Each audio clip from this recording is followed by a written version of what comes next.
Hi friends, ఇగో నేనైతే ఇప్పుడే ఇంటికి వచ్చి అయితే ఇప్పుడు చాయ్ పెట్టుకుని తాగిన. ఇక పొద్దున్నైతే సుక్కకూర పంపించిన. మా ఆయన అయితే కట్ చేసి పెట్టిండు.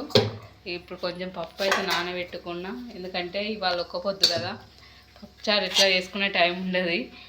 పోయిన శనివారమే సాయంత్రం అయింది. అసలు పప్పుచారు చేసుకుందాం అనుకున్నా, ఇవాళనే చేసుకుందామంటే కాయలు అయితే అస్సలు పోలేదు ఫ్రెండ్స్. ఇవాళ సాయంత్రం అయినా ఇప్పుడు ఈ టైం అయింది. ఇక వచ్చి చాయ్ పెట్టుకుని అయితే వంట అయితే వేసుకుందామని అయితే వేసుకుంటున్నా.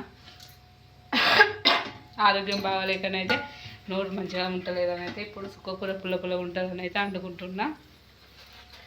ప్రతి ఒక్కరి పరిస్థితి ఇప్పుడు ఇంకా కొంతమంది అయితే మార్కెట్లో ఉన్నారు. మేమంటే ఇంకా దగ్గర వాళ్ళము ఒక్కొక్కరు అయితే 30-40 రూపాయల ఛార్జీ అంత దూరం నుండి వచ్చారు. వాళ్ళకి కాయలు సుతా పోలే ఫ్రెండ్స్. వాళ్ళకి ఎందుకు కాయలు అమ్ముతుర్రు అంటారు. నైట్ లేవాలి, పొద్దున్న 7 గంటలకు పోతే ఇప్పుడు సాయంత్రం 7 అవుతున్నది.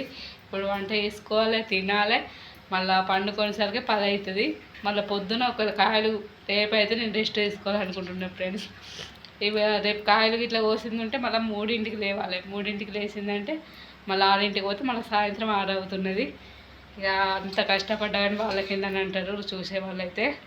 బాయ్, మరి నేనైతే వంట చేసుకోవాలి.